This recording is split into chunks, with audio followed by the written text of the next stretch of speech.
উন্নয়ন উন্নয়ন উন্নয়ন। ভাই এই উন্নয়নটা আগের সরকারও বলেছিল, বুঝছেন? তারা বলে বলে রাজতন্ত্র মানে তারা হচ্ছে সরকারের মধ্যে বসে থাকতে চাইছিল। কিন্তু এখনো পর্যন্ত যদি আপনারা উন্নয়ন উন্নয়ন করে যান কিন্তু কাজের কাম কোনো কিছু না করেন, তাহলে দেশের মানুষ কখনো পরিবর্তন হতে পারবে না, দেশের মানুষের কখনো উন্নয়নের দিকে এগিয়ে যেতে পারবে না। আমাদের দরকার হচ্ছে সকল মানুষকে ঐক্যের মধ্যে রেখে এবং দেশের জন্য কি ভালো করা যায়, কোনটা খারাপ হচ্ছে এগুলো বিবেচিত করে তারপর করার।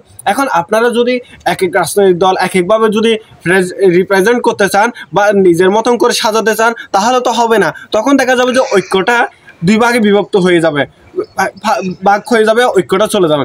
আমাদের দরকার সবাই মিলে সবাই একসাথে হয়ে ঐক্যটা ধরে রাখা।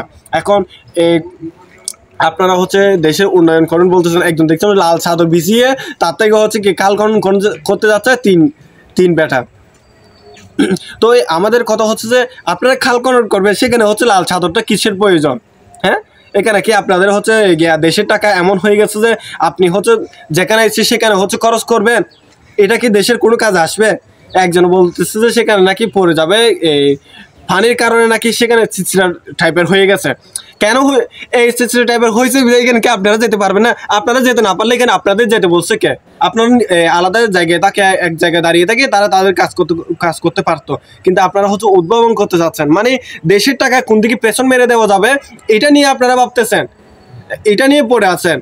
তা আপনারা হচ্ছে নিজের টাকা খরচ করেন।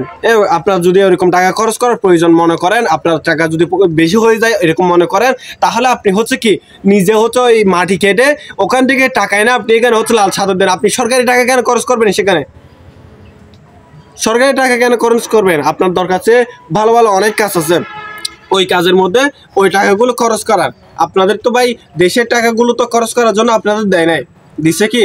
এখন আমি এগুলো বললো যে তুই একটা আওয়ামী লীগ।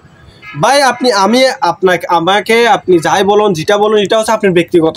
আপনি বলুন এটা আমার সমস্যা নাই, আমার কোনো দরকার নাই। আমি সত্য কথাটা মানুষের সামনে তুলে ধরতে চাই এবং আমি আমার দেশকে ভালোবাসি। আমি কারো দলপ্রেমিক হতে চাই না। দলপ্রেমিক যারা হয়েছে তারা হোক, আমার দরকার নাই। তারা হচ্ছে একটা দল আসবে আরেকটা দল যাবে। আমি দলপ্রেমিক হই, লাভটা কি আমার? আমি যদি দেশপ্রেমিক হই আমার লাভ আছে। আমি যদি কালকে মারা যায় আমাকে দেশপ্রেমিক হিসেবে ঘোষণা করা হবে। আপনি না বলুন, দেশের সরকার না বলুন, দেশের জনগণ বলবে, দেশের মানুষ বলবে। হয়তো আজকে না বলুক, 2 বছর পর বলবে, 3 বছর পর বলবে। দেখুন আমাদের সবার দরকার দেশপ্রেমিক হওয়া, দলপ্রেমিক না হইয়ে। এখন এটা বললেই অনেকে ভিন্ন রূপ বলবেন, আমি এটাতে একদমই আমি পাত্তা দিই না। আমি কখনো রাজনীতি জড়াবো না, রাজনীতি আমার প্রয়োজন নেই। আমার প্রয়োজন আমার দেশ ভালো থাকলে হইলো, আমার খুশি আমার দেশের মানুষ ভালো থাকলে হইলো। আমি খুশি আমি যখন শান্তি মতন 2 বেলা ভাত খেতে পারবো। এখন আপনারা যদি এই আবলা ভাবলা করে জিনিস করেন সেটা তো আমরা কথা বলবোই, তাই বলবো এখন সতর্ক হন। আপনার এখানে আপনার বাপের টাকা না, বুঝছেন? আপনি যেখানে মনে হয় সেখানে খরচ করবেন। হ্যাঁ, আপনারা ভাই এটা হচ্ছে প্রতিবাদ করা দরকার। আপনারা হচ্ছে কি আপনারা বলছেন কি দেশের সেবা করার জন্য, তো দেশের টাকা খরচ করে তো সেবা করার দরকার নাই।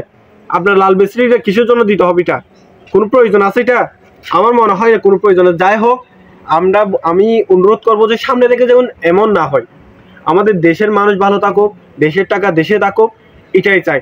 আগে যারা নিয়ে গেছে এরকম যেন কেউ নিতে না পারে, এই সংস্কারটাও প্রয়োজন। যে সরকার আসুক না কেন ভাই, আপনি যখন চলে যাবেন দেশের টাকা দেশে থাক না, সমস্যা তো নেই। আপনি কেন নিয়ে যাবেন বাইরে? ধন্যবাদ।